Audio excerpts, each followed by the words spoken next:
Yes, hello everyone. This is Trends with Benefits. This is our Roundtable Tech podcast here from Digital Trends, broadcasting live every single week, clearly on remote locations.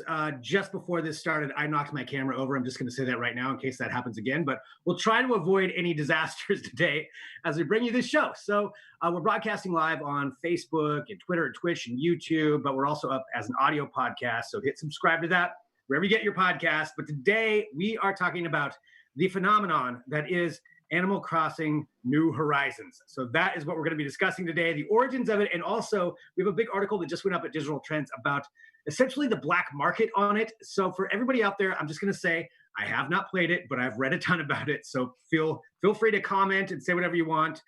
You can make fun of me for that. But nonetheless, that is what we're going to be talking about today and kind of going through a bunch of that. But to introduce our cast here, I'm Greg Nibbler, and to my virtual right is Adrian Warner, aka Hot Nozzle. Hot Nozzle.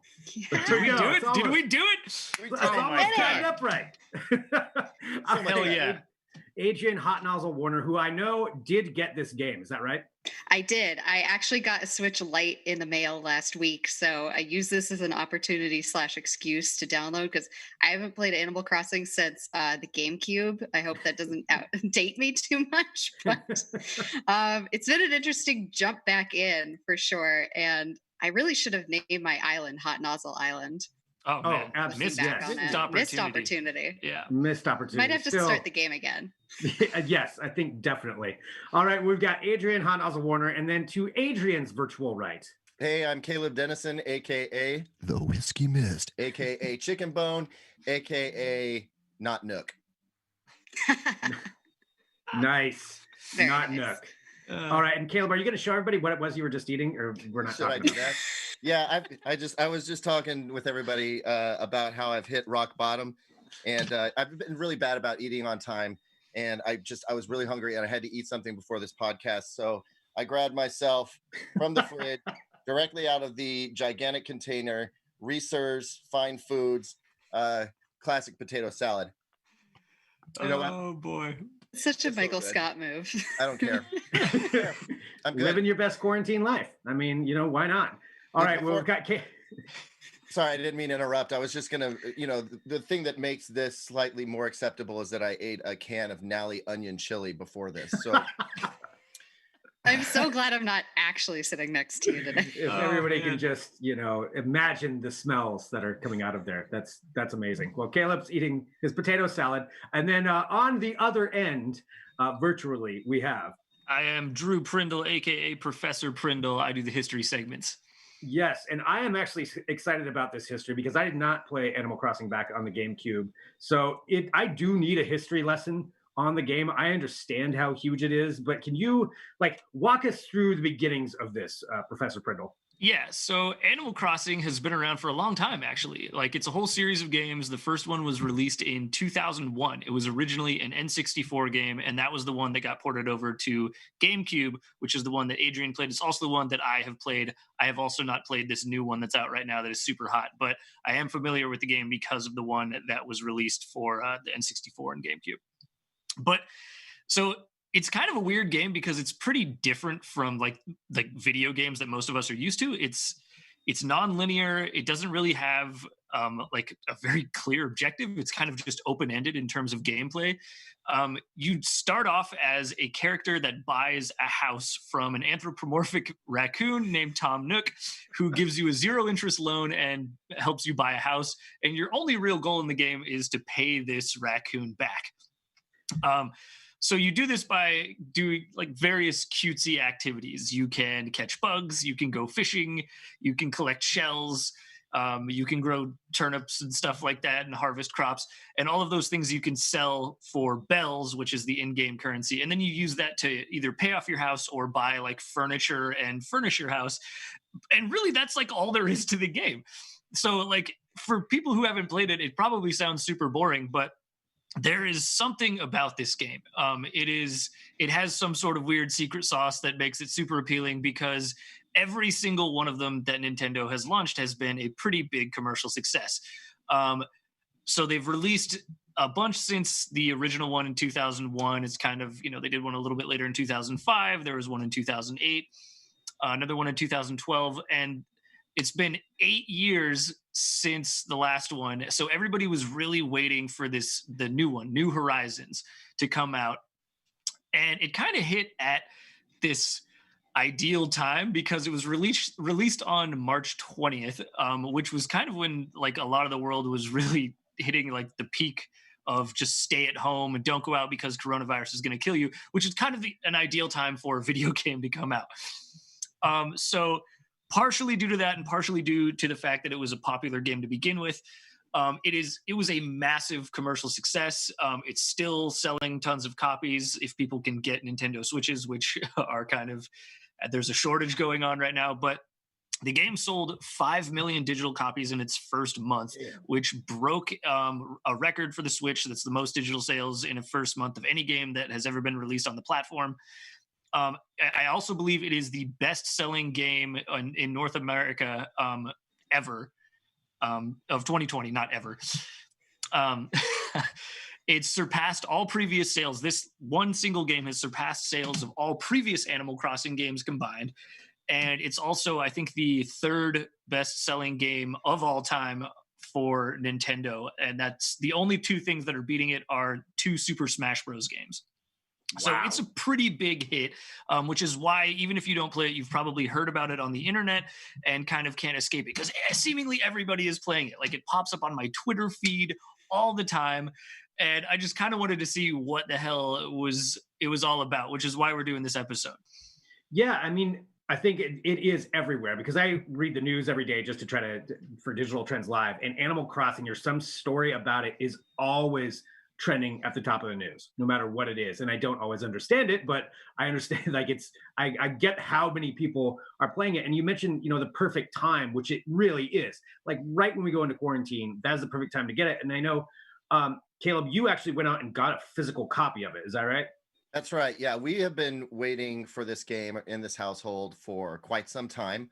Our youngest is very much into Isabelle, big time. And Isabelle is a big part of this game.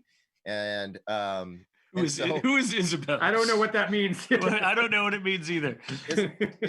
Look it up real quick. Isabelle is one of the most adorable characters that you'll find in the Mario universe, and she's playable as a character in the game. So we were waiting with hot anticipation to get this game. It came out on March 20th, and that was right after we had already started working from home, but it was 3 days before we got our official stay-at-home, stay-safe order here in Oregon. So I went out on a mission, with mask on and, holding sanitary wipes because I, didn't have any. It was really hard to get, sanitizing gel or whatever at the time. People were already taking the stinking TP off of the shelves and so we were in it at that point.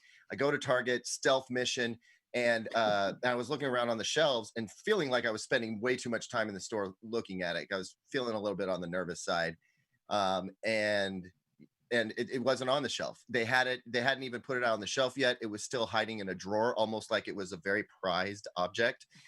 So I hit up the associate. He gave me a physical copy and we bounced. I don't know why I felt like the need to have the physical copy. It's just how we've always done it. And I guess, there is something to, being able to hold the game and have the little packet. And there was something to kind of give to the kids. So I suppose that's why we did it. But it was a very, sort of stealth mission to go get this thing. And I remember at the time thinking, wow, I imagined that this game is going to end up being huge. We already knew people were talking about it before it came. They had to wait a long time to get it. And now they had all this time to actually play it. And then I started watching my kids play it. And I think, Drew, you were talking about, like, if you're not familiar with the game, how do you describe it? Well, one way to describe it is just absurdly adorable. Everything about this game is cuteness to the max. Even the way characters talk, it's like borders on annoying, but it's also hilariously cute. I'm sorry, how did that go again? Really quick. It's pretty accurate. I've been working on it. I've been hearing about it, and so I've therefore been working on it a little bit. But anyway, to see the kids starting to dive into it, I thought, this is wonderful because this is as close to wholesome I feel like a video game can get. And so instead of, smashing people in Smash Brothers or, killing people in Assassin's Creed or, even just, killing the cows so you can eat in Minecraft, I thought this is really super wholesome. And I'm really happy my kids are playing this game, something that is fairly innocuous and seems really positive. And again, abundantly cute. But with this raccoon overlord that you have to pay back the entire time.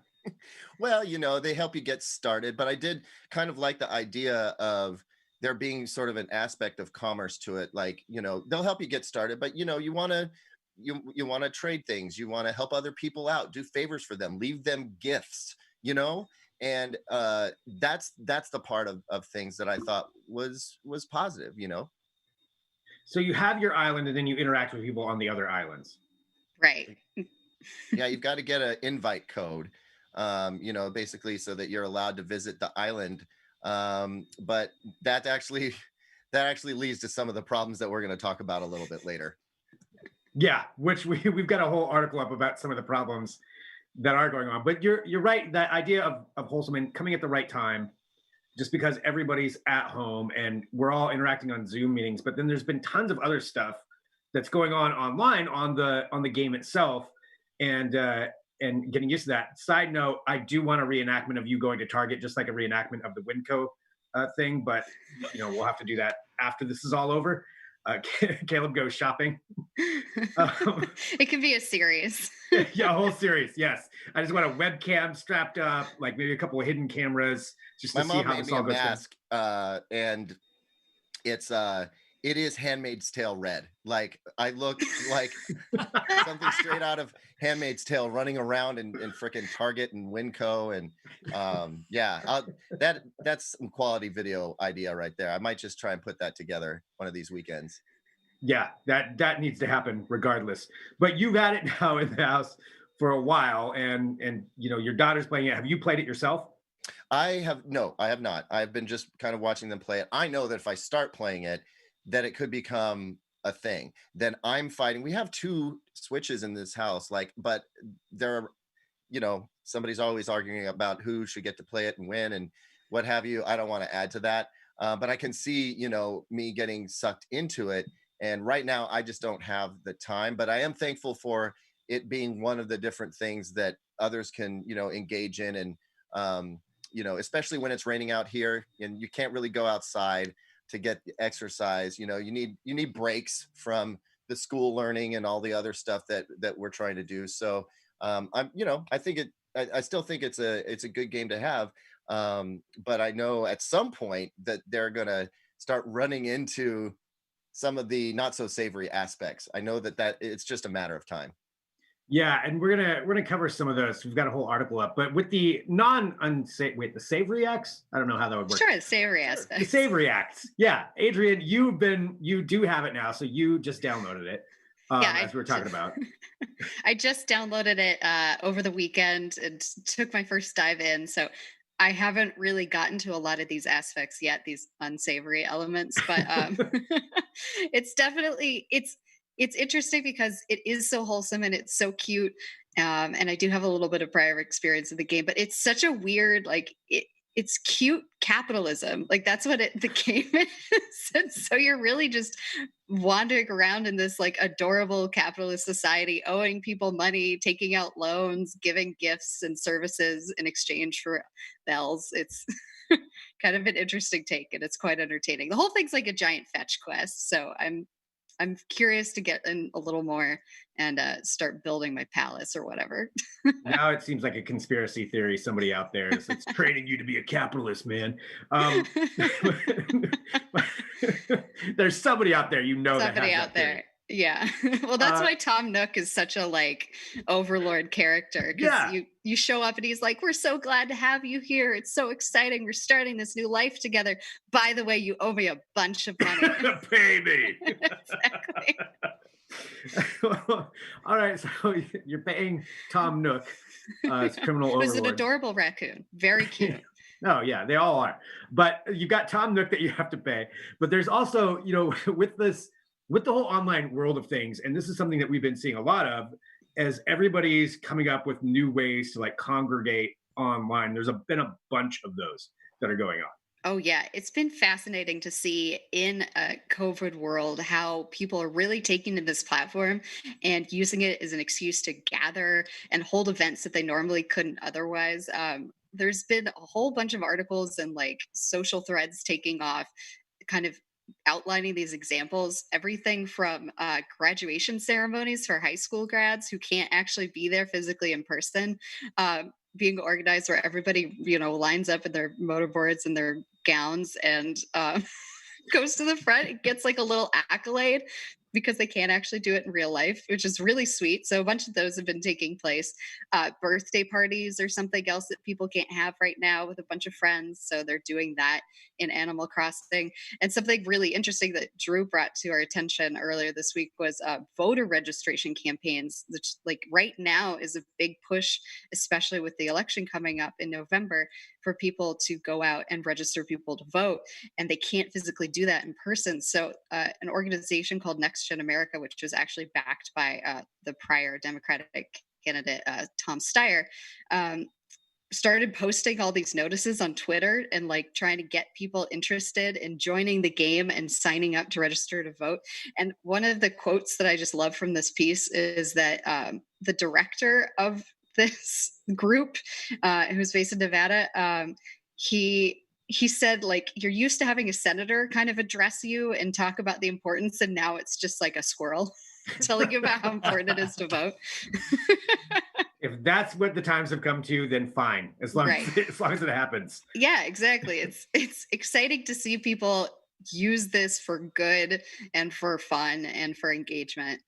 Another great story that came out of all of this is, so we talked about how you can, visit other people's islands, you get a code, and then you're able to travel to those.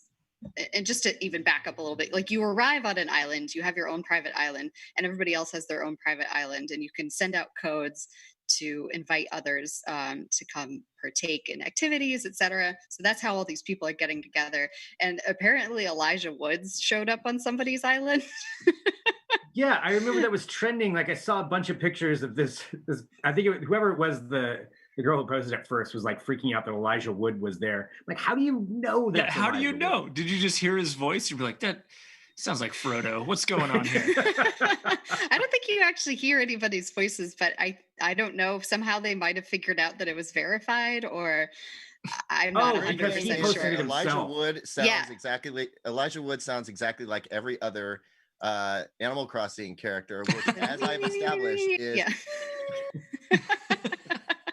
Also, for a second, can I just break in for a second? Sure. Yeah. Can we, this notion of a squirrel, encouraging you to go and vote, can we finally replace the elephant and the ass that are associated with the Democratic and Republican Party with like some really cute Animal Crossing characters? I mean, isn't it about time for change? And I think we could use Isabel and the other ones that people are really in love with. I think that's a great idea.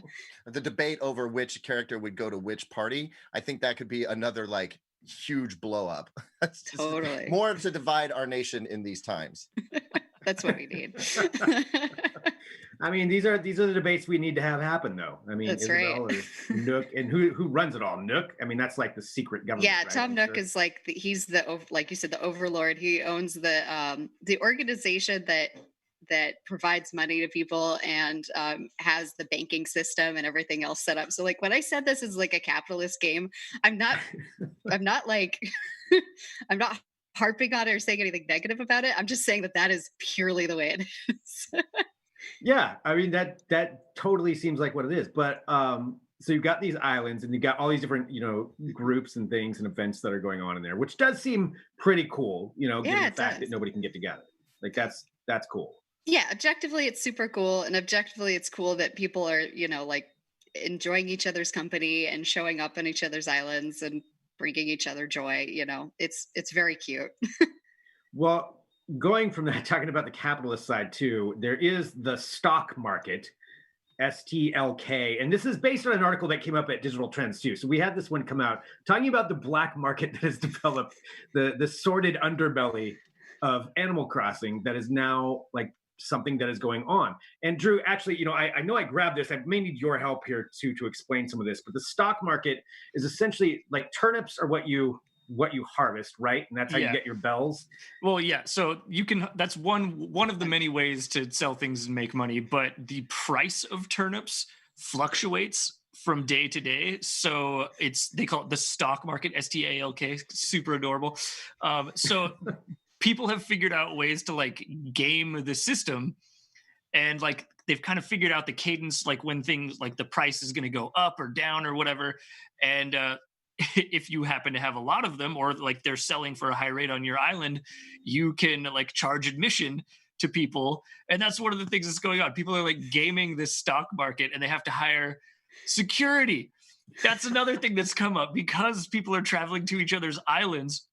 We saw this phenomenon of people hiring security guards to make sure that people like leave a gift, which is like admission to get onto the island, or don't like trample your flower beds while they're there, or just like don't do anything else shady on your island, because it used to be just kind of like a simple game where it was only you and your friends. But now that there are so many people on it, this is becoming an issue. So you have all these people, that are playing it now that probably never played it before. And of course, something nice and sweet and fun gets corrupted by somebody who goes on there and tries to game it. So so you got the stock market aspect, and then where people are gaming the prices, and then the hiring the bouncers side of things, which is just crazy to me that you have to hire bouncers that people. I just want to be. I want to be a bouncer. Like it's like in Second Life where you can pick like just whatever you want to be. I'll just be the Animal Crossing bouncer. That's how I'll play that game. I'll just be the muscle. Well, it really is. It starts with people just asking their friends to look out for them. But then when you actually get into the hiring of them, like it just feeds into that whole capitalism thing, and I was actually tracking taking a look at the sort of the timeline for the value of the turnips in the stock market. And it used to be that a turnip was worth about 180 bells, and then it just went up and up and up, and now it's like 500 or 600. And the way that it's been gamed is that there is no real fluctuation anymore right now, not meaningful. Like there was supposed to be a risk, like it was in the stock market, in the real stock market, where you invest in turnips, and maybe you made a good call, and a couple days later you sell them for more. Maybe you didn't make such a good call and you took a little bit of loss, and you'd have to work a little bit more to get some back. And now it's just like money everywhere, money going crazy. There's really a sort of a stock market bubble that is building up right now. And people are starting to talk about, when does this economic bubble burst? Oh absolutely. It's just, I'm sorry. It's just so ridiculous. Well, in the time when our economy is like just a mess, we don't really know what's going on with it, and a lot of the repercussions of things that are happening now don't come until later. The fact that we're building this entire other economy, virtual economy, in the cutest game in the world is just, it absolutely blows my mind that this is even going on. So it's inevitable that capitalism is going to happen. But aren't people like building like gigantic McMansions, with just the finest furniture, I mean, really, this is a show-off play. All of a sudden, you're not just trying to have a cute place where people can come and hang out and enjoy each other's time, and ooh, here's a little gift for you. It's like, check out it's like Cribs. It's MTV Cribs happening on Animal Crossing. You're absolutely everybody right. is trying to pimp their ride and be one up the next person, and I can't believe what I'm witnessing right now. You sound upset. You do sound upset. I'm incredulous. That's what I am right now. Well, it's going from that, and then from what I was reading again, I highly suggest everybody goes and reads this article. It's really great at digitaltrends.com. But there's also other things that people are engaging in, which is like villager trafficking, essentially, because there's specific characters that you can get to be your friends. Am I understanding this correct? So certain from my understanding, certain characters show up at random and certain ones are way more rare than others. So if you're trying to be kind of a completionist and get certain characters to be your friends that just won't show up on your island at all, you can go to these sites and technically legally purchase them, but like, purchase them sideways, not through the game, and have them show up so that you can be like, yes, I actually did see this rare, I don't know, rhinoceros or something like that. Yeah, there's this dude who has started a website called Nookazon, which is like Amazon, but named after Tom Nook. And it's like a third-party website where you can go and buy these like rare characters, and people are paying like $70 for them, which is like as much as the game costs. And so there's this whole like underground character trafficking market happening next to this like super cute game that's happening on the surface. It's the most hilarious disparity I've ever seen. Tom Nook is like the Bezos of Animal Crossing. Oh, totally. And these are the third-party sellers like jacking stuff up, sanitizer. There's some people getting really upset about this and in correlation to events that have happened in our past, real life, that just, which, I'm not sure which side of that argument I stand. I think the behavior is kind of despicable, but we are talking about a little cartoon character with, stars for eyes, and it's, or a scorpion or whatever I don't even know how many of these, animals are out there, but it's definitely been another polarizing topic for us to enjoy together. Is there a way to combat it? Can you fight against the profiteering people with their village trafficking? Well, some people. Sorry, Drew. I didn't mean to interrupt. But I think that some people have like figured out. Okay, well, if we're actually exchanging real funds, like actual currency, legal tender, if you will, that's actually a violation of Nintendo's terms and services. So I think some people have tried to sidestep it and keep it more in-game currency. But Drew, you might know more about that than me. No, you said exactly what I was going to bring up. There's the whole violation of the terms of service thing. That's actually, people have been bringing that up. We brought it up actually in the interview when we were talking to some of these people who are actively selling characters, trafficking them, if you will. And apparently a couple of them were like, oh crap, I didn't realize that, like, my ability to play this game might be taken away by Nintendo, so they stopped doing it. But some other people don't care at all. They're all about the money. These filthy capitalists. I do know that Nintendo tried, I think they issued a patch on April 22nd, so not that long ago, to try to put some control in on the turnip value, and it just failed miserably. Like it did nothing. Nintendo, I know that they're aware, that this stuff is going on, but they just can't seem to do jack about it. And I know we reached out to them for some comment, and I don't think that we heard back. Did we?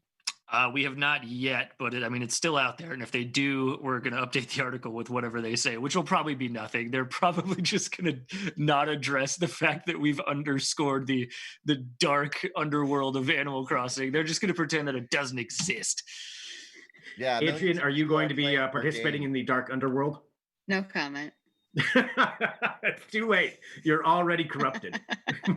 Is it bad that that's like the most enticing part for me? Like I kind of want to get this game just to engage in the shady things in the cutest game ever. Definitely. Yeah, it had me actually considering it. I don't have a Nintendo Switch. I've been wanting to get one anyway, but yeah, just to be a part of this dark underbelly, I do kind of want to get the game. I just want to witness I'm sorry, it. Caleb.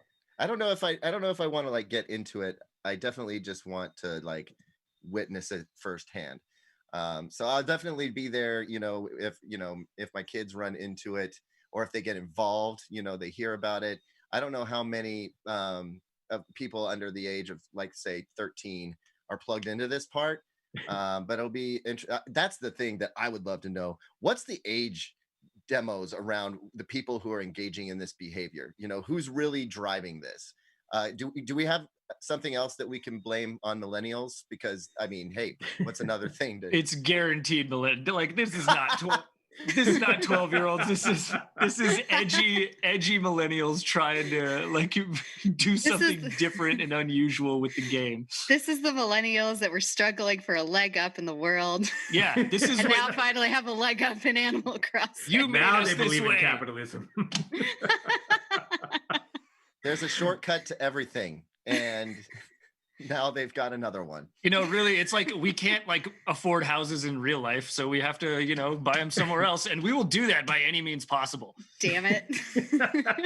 All right, well, you can read the article, digitaltrends.com. Take a look at that. We do, if you actually play Animal Crossings too, I mean, we've got lots of different articles on there too that you can follow along with, including the one about the dark underbelly. If you are one of those people, if you're an Animal Crossing baron, send us an email, podcast@digitaltrends.com. I want to know how your operation works. We'll keep you anonymous. We'll put you like, we'll modulate your voice or something, so no one will know who you are. But I want to know. Make it go. Yeah. Okay. All right. Mm-hmm. Yes. All right. All right. So again, send us an email, podcast@digitaltrends.com, and we've got lots of episodes of Trends with Benefits for you to listen to or to watch. Hit subscribe wherever you get podcasts. Each week is a different topic. This was a great topic. Drew, excellent idea, and I really want to go get this now, just to immediately seek out the dark side. But that's all we've got for this week. So thanks everybody for tuning in. We'll be back next week with another episode.